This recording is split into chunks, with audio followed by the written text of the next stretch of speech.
Central railway के safety commissioner Manoj Arora साहब। Railway में आने के बाद मैंने राजभाषा को बढ़ाने के लिए काफ़ी कार्य किया। आज भी मैं राजभाषा के कार्य के लिए पूरा सजग रहता हूँ और इस पुस्तक के लिए मुझे राजीव गांधी ज्ञान विज्ञान राष्ट्रीय मौलिक पुस्तक लेखन पुरस्कार मिला।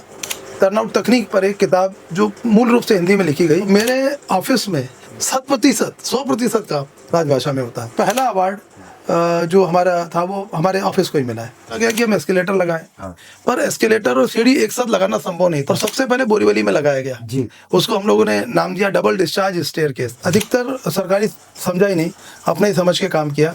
देखिए, मेरे विचार में देश तो सर्वप्रथम है, देश और संविधान ये सबसे ऊपर है जी। अगर आपकी जिंदगी कहानी है तो उसका शीर्षक क्या रखना चाहेंगे आप? नमस्कार दोस्तों, डीवीडी में आपका स्वागत है। आज हमारे पास है सेंट्रल रेलवे के सेफ्टी कमिश्नर मनोज अरोड़ा साहब, जिन्होंने भारतीय रेल सेवा में अभूतपूर्व काम किए। इनका योगदान रहा कि जो ट्रैक घूमते हुए ट्रैक पे जब लकड़ी से पत्थर पे आया तो उसकी डिज़ाइन में इन्होंने इतना अभूतपूर्व परिवर्तन किया जिससे देश को करोड़ों करोड़ रुपए का लाभ मिला और देश भर की पटरियां इनके डिज़ाइन पे रखी गई। इसके अलावा इन्होंने बहुत सारे और अनुसंधान किए जिसमें आप रेलवे एक्सीलेटर ले सकते हैं कि सीढ़ियों के पीछे जो एक्सीलेटर दिखते हैं वो मनोज अरोड़ा साहब के हैं। मनोज अरोड़ा साहब का जीवन बहुत ज़्यादा प्रेरणादायी रहा है। अब हम आने वाले समय में इनसे कुछ सवाल करेंगे जिसमें आपको जीवन, देश और समाज के बारे में बहुत सारी जानकारियां मिलेंगी। धन्यवाद सर। एक इंसान के बनने में बहुत सारी चीज़ योगदान देती है। एक सिविल सर्विस के अधिकारी बनने के बाद विनम्रता ओढ़े रहना, बिना किसी तामझाम में एक अच्छा जीवन जीना, लोगों को सम्मान देना, इस रास्ते का मूल्य आपके अंदर कैसे आया है, ये हम जानना चाहते हैं। इसकी एक घटना तो मैं याद कर सकता हूँ, एक कारण, घटना या कारण। जैसे ही मैं छठी क्लास में गया तो हमारे स्कूल में काफ़ी सारे मोटिवेशनल दोहे या श्लोक अलग अलग जगह पर लिखे हुए थे। उसमें से एक था, लघुता से प्रभुता मिले, प्रभुता से प्रभु दूरी, चीटी ले शक्कर चली हाथी के सिर धूरी। इस दोहे ने मुझे काफ़ी विस्तार से इसके बारे में भी बता दीजिए, कुछ दर्शक इसको समझ भी नहीं मेरे पे असर किया। उसका मतलब यह है कि अगर आप अपने आप को बड़ा बोलते हैं तो आप प्रभु के करीब नहीं जाते हैं। लघुता से प्रभुता मिले, प्रभुता से प्रभु दूरी। अगर आप अपने आप को मन को अपने नीचा रख के अगर आप व्यवहार करते हैं तो प्रभु आपको पसंद करते हैं। जैसे कि चींटी हमेशा अपने सर पे शक्कर लेके उच्च कोटि की चीज़ लेके चलती है और हाथी हमेशा अपने माथे पे चाहे कितना भी ना ले अपने माथे पे धूल लगा लेता है। तो हाथी के माथे पे हमेशा धूल रहती है और चींटी के माथे पे हमेशा शक्कर रहती है। तो इस दोहे का मुझ पे हमेशा प्रभाव पड़ा और मैंने कोशिश की कि पूरे अपने कार्यकाल में, और मेरा कार्यकाल तो एक्चुअली दरअसल पूरा होने वाला ही है अगले 15 दिनों में, इस पूरे 36 सालों में मैंने कोशिश की कि इस श्लोक का मैं निर्वाह करूँ। सर, बच्चों का पालन पोषण पे हम थे। आपके कितने बच्चे हैं और उनके पालन पोषण में आपने किस तरह का योगदान दिया और किस तरह के मूल्य आपने उनके अंदर विकसित किए? मेरे 2 बेटे हैं और जैसे ही बच्चों का जन्म होता है, हमारे जैसे कि आम भारतीय होते हम चिंता करने लगते हैं उनके भविष्य की, तो उस तरीके से मुझे भी चिंता हुई। लेकिन मैंने और मेरी पत्नी ने डिसाइड किया कि इनको बहुत कम उम्र में हम लोग बहुत ज़्यादा पढ़ने के लिए ज़्यादा मजबूर नहीं करेंगे। उनको अपनी पर्सनालिटी, अपना शरीर थोड़ा सा अच्छी तरह डेवलप करने दें। लेकिन जैसे वो 5वीं क्लास में आए उनके साथ हम लोग बैठने लगे और जब बच्चे 8वीं क्लास में आए तो इस बात को देखते हुए मैंने एक हमारी Indian Railway Institute of Civil Engineering है पुणे में, जिसमें रेलवे के जितने भी क्लास 1 सिविल इंजीनियर्स आते हैं उनको ट्रेनिंग दी जाती है। उसमें मैंने उसके डेपुटेशन या पोस्टिंग में मैं चला गया था ताकि मैं और उनको ध्यान दे पाऊँ। तो पढ़ाने के लिए पढ़ना होता है, तो रोज़ रात को 9 बजे बच्चे और मैं किताब खोल के बैठ जाते थे, अपनी पढ़ाई करते थे। और कितना समय पढ़ते थे? बच्चे लोग तो काफ़ी पढ़ते थे, मैं तो रोज़ 2 घंटा पढ़ के सो जाता था। पर बच्चों को चूँकि वो तो कैरियर बिल्डिंग की स्टेज में थे, काफ़ी पढ़ना पड़ता था। फिर मैं एक और चीज़ कहना चाहता हूँ। एक ट्रेनर है IIT के, वैभव बाकलीवाल, वो पूना में है जी।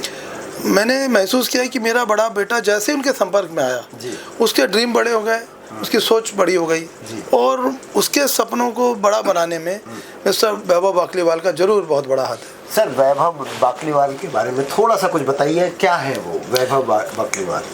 वैभव जी IIT बॉम्बे से पास आउट हैं, मैकेनिकल इंजीनियरिंग की डिग्री उन्होंने हासिल की है। थोड़ा समय इन्होंने टाटा मोटर्स में काम किया, फिर इन्होंने वहाँ कोचिंग में पढ़ाना चालू कर दिया पुणे में, और पहले तो दूसरी कोचिंग में पढ़ा रहे थे, फिर उन्होंने अपना इंस्टीट्यूट खोला बाकलीवाल ट्यूटोरियल। और वो खुद अच्छे टीचर तो हैं ही, बहुत अच्छे मोटिवेटर है। और किसी ने मुझे बताया था बात, और जैसे ही बच्चे उनके संपर्क में आए उनकी सोच ही अलग हो गई और बहुत अंतर आया। और मेरा छोटा बेटा भी, हालांकि वो मेडिकल लिया उसने, लेकिन 9वीं और 10वीं में वो भी उनके अंडर गाइडेंस पाता रहा, और ज़रूर उसके भी विकास में जो उनका ज़रूर योगदान है। जीवन में जो है कौन सा ऐसा दौर है जिसने आपको बहुत ज़्यादा चेंज किया? ऐसा कोई दौर आया जब आपको या तो सकारात्मक या नकारात्मक किसी भी तरह का चेंजेस जो दिया? नकारात्मक तो बात नहीं करूँगा, क्योंकि बहुत ज़्यादा नकारात्मक देखने का मन कभी हुआ नहीं। लेकिन मैं देखता हूँ कि हम अपने आजू बाजू में ही, चाहे स्कूल की मैं बात करूँ, चाहे मैं कॉलेज की बात करूं, या रेलवे में जॉब में आने की बात करूं, एक से एक बहुत ही अनोखी व्यक्तित्वों के साथ मिलना हुआ। और हर आदमी से ऐसा मुझे तो हर वक्त लगा कि हर आदमी से सीखने को कुछ ना कुछ उपलब्ध था। तो ऐसा तो मैं किसी व्यक्ति का नाम लेना मुश्किल होगा मुझे, लेकिन बहुत से लोग मिले, चाहे वो मेरे सीनियर थे या जूनियर थे। मैंने हमेशा उनसे ऐसा महसूस किया कि उनसे भी मैं कुछ सीख सकता हूँ। मतलब कुल मिला के आज कहते हैं कि कलयुग है, बहुत चीज़ें बुरी हैं, लोग अच्छे नहीं हैं, इस पर आपका क्या वक्तव्य है? नहीं, मैं इसको नहीं मानता हूँ। मैंने तो देखा है कि हर, जैसे स्टाफ में भी देखा, जिनको कई बार हम लोग नाराज़गी से डील करते हैं, उनमें भी हमने देखा है कि थोड़ी मेहनत की जाए तो कहीं ना कहीं मन के कोने में अच्छाई छुपी होती है।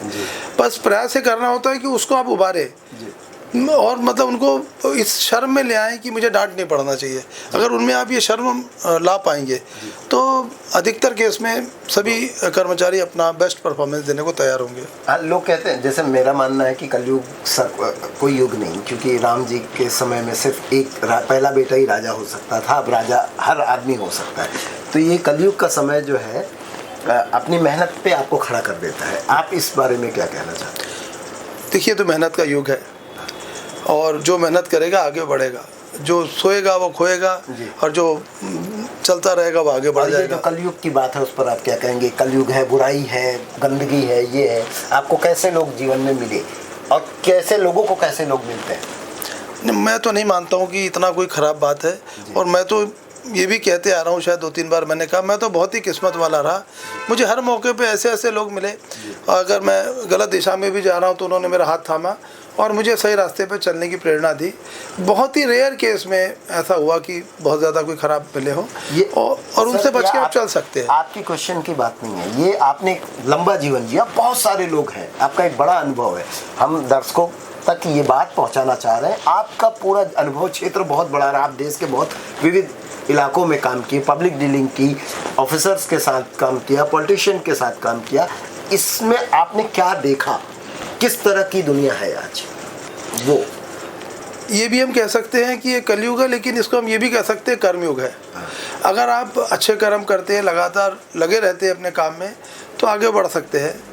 मुझे लगता है कि आपको ज़िंदगी में पॉजिटिव और नेगेटिव दोनों टाइप के लोग तो मिलेंगे ही। अब आपके ऊपर ये निर्भर है कि क्या आप किसको अपने दिल और दिमाग में बिठाते हैं। मुझे लगता है फिर भी ऐसा इतनी कोई ख़राबी नहीं है। भारत में लोग फिर भी बेहतर है, और अगर हम मेहनत से काम करें तो आगे बढ़ सकते हैं। सर, ऐसा क्या है जो आपको बहुत खुशी देता है? सही बात तो मैं कहूँ, जब मैं पूरा परिवार मतलब बृहद परिवार, जिसमें हमारा पूरा ख़ानदान या हमारी पत्नी का पूरा ख़ानदान शामिल हो, जब वो बैठता है और निस्वार्थ भाव से, निर्बाध रूप से हंसी ठट्टा करता है, तो मुझे बहुत खुशी मिलती है। उसके अलावा अगर हम कभी छोटी मोटी सोशल सर्विस कर पाते हैं, किसी गरीब का भला कर पाते हैं, तो वो भी अच्छा लगता है। सर, कौन सी ऐसी चीज़ है जो बहुत दुखी करती है आपको?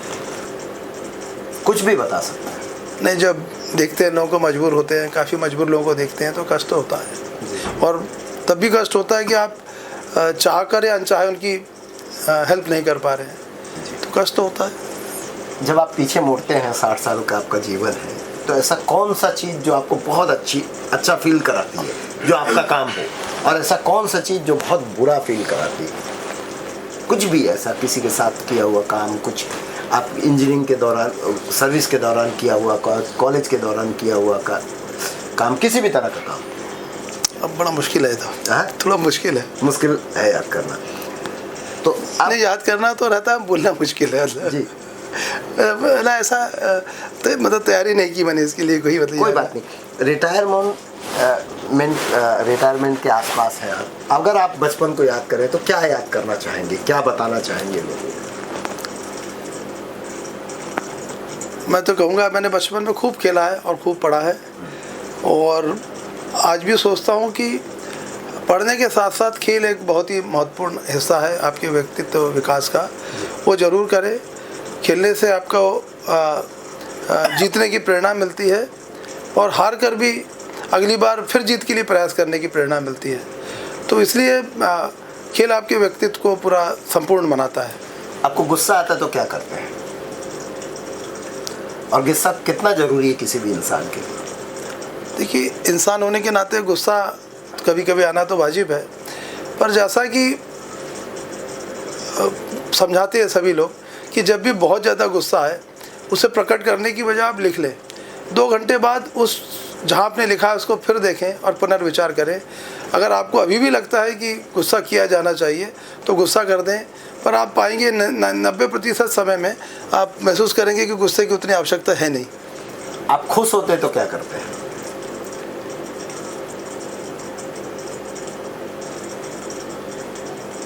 गाना गाते हैं, नाचते हैं, या क्या आपके खुशी प्रदर्शन करने का क्या तरीका है? पता नहीं, सोचा नहीं कभी, सोचा ही नहीं कैसे मुझे प्रकट करते हैं। समय के साथ साथ थोड़ा सा मैंने गाने के प्रति थोड़ा मैं गाने लगा जी। और लेकिन खुशी के वक्त तो गाते ही है, पर एक बात और भी मैं बता दूं कि जब भी आप परेशान हो तब गाने लगे तो परेशानी हल्की लगने लगती है। जी, मतलब खुश, आप परेशानी में भी गाना गाते हैं और खुशी में भी गाना गाते हैं। आप जब, अगर आपकी ज़िंदगी एक कहानी है तो उसका शीर्षक क्या रखना चाहेंगे आप? एक लाइन में अगर आपको अपना ज़िंदगी बताना। मैंने वास्तव में इसके बारे में ज़्यादा तो नहीं सोचा है, फिर भी आप कहेंगे तो मैं कहूँगा, अगर शीर्षक मांगेंगे तो मैं कहूँगा हैप्पी गो लकी। जी, मैं किस्मत वाला भी हूँ और बड़ा ज़िंदगी भर खुशी मिली मुझे।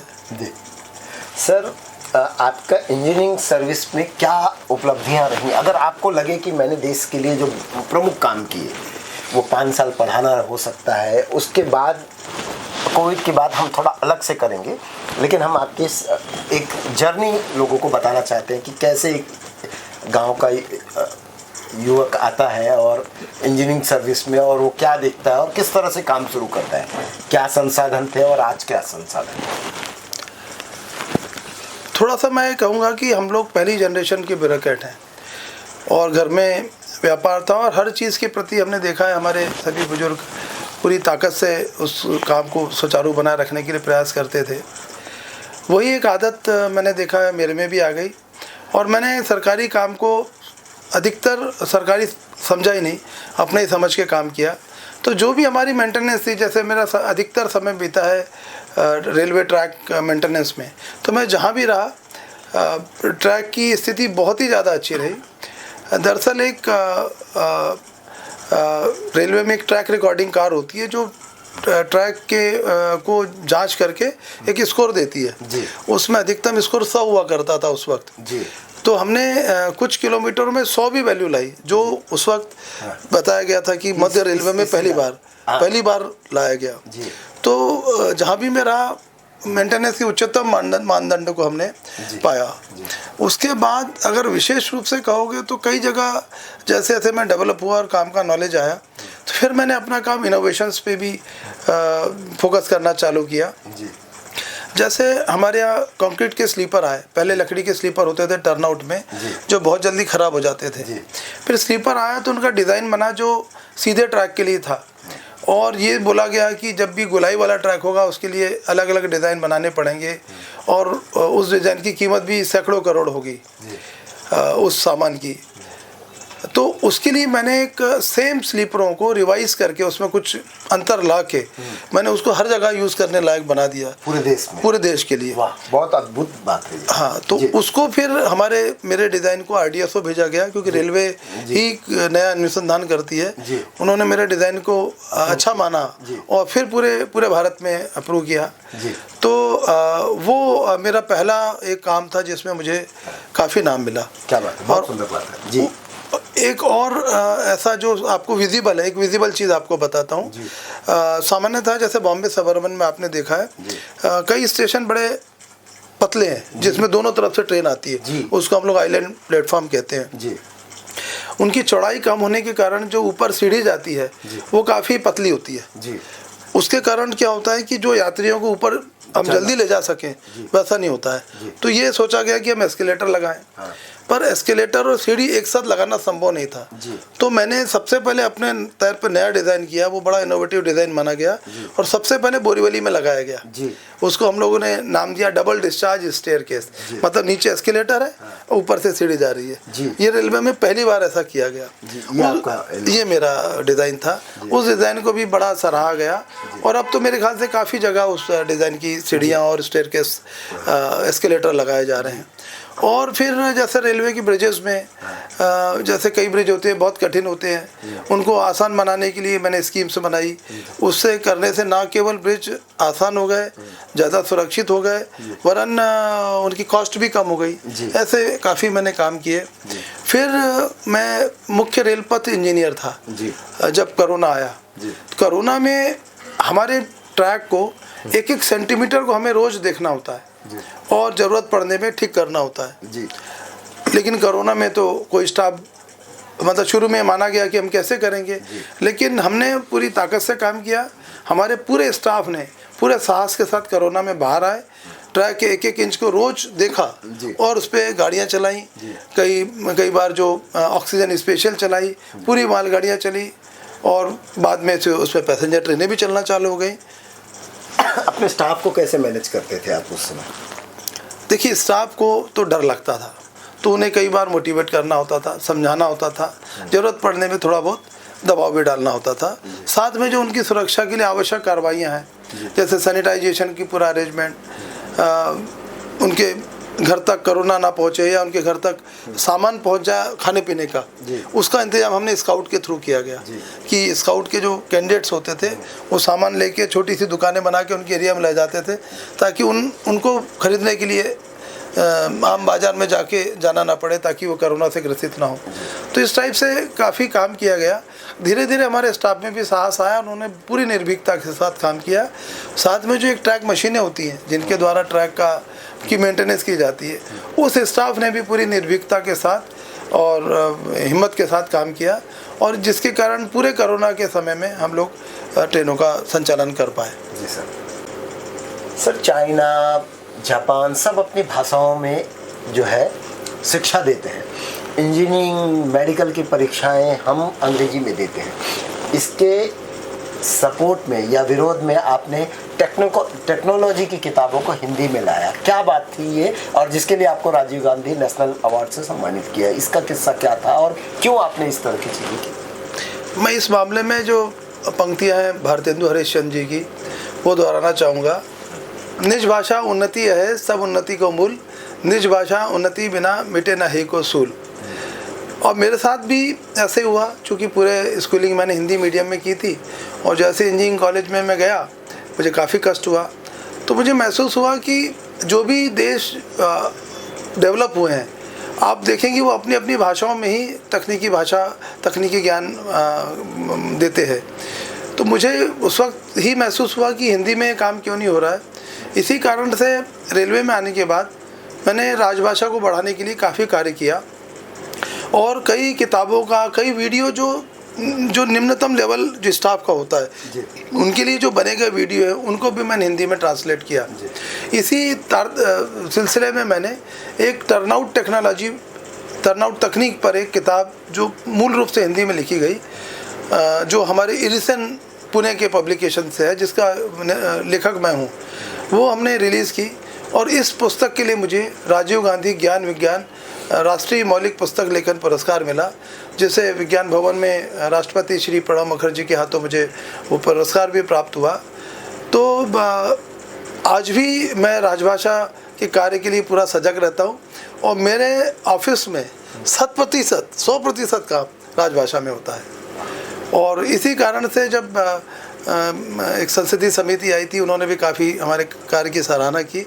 और मिनिस्ट्री ऑफ सिविल एविएशन के जो रेल सुरक्षा आयोग है, उसने राजभाषा का पुरस्कार प्रारंभ किया पिछले साल। तो पहला अवार्ड जो हमारा था वो हमारे ऑफिस को ही मिला है। भारत आज़ाद हुआ था, उस समय आप कुछ ही समय बीता था, आप युवा बने, तो देशभक्ति का किस तरह का जज्बा युवाओं में होता था, किस तरह का आपका था, और आज आप देशभक्ति को कैसे देखते हैं? मेरा जन्म जैसे 1966 में हुआ और 6-7 साल के थे तब से कुछ महसूस करने लगे देश दुनिया के बारे में। देखिए, मेरे विचार में देश तो सर्वप्रथम है, देश एंड संविधान ये सबसे ऊपर है।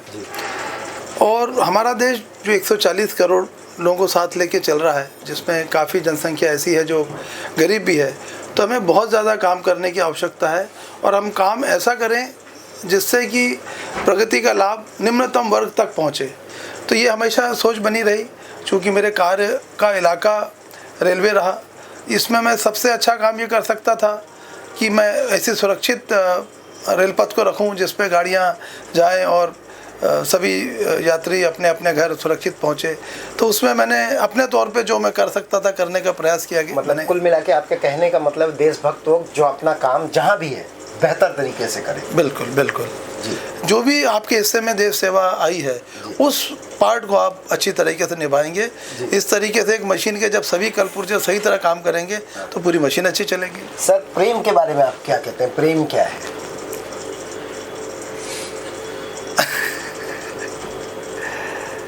देखिए, प्रेम को हालांकि ज़्यादा सोचा नहीं, फिर भी मुझे लगता है कि प्रेम को स्त्री पुरुष के संदर्भ में परिभाषित करना बड़ा संकुचित होगा जी। हम अपने पूरे एनवायरनमेंट से, अपने आजू बाजू वाले रहने वालों से, अपने आजू बाजू के ग्रीनरी से, अपने देश से सबसे प्यार करें जी। यही मेरे ख्याल से तो प्रेम बड़ा ही बृहत एक विचार है। और प्रेम शुड बी डिफ़ॉल्ट। हम किसी पे गुस्सा कभी हो तो हो, इन जनरल हमें लोगों से प्रेम पूर्वक और अपने पूरे एनवायरनमेंट से हम प्रेम करें और अपना कंट्रीब्यूट करने की कोशिश करें।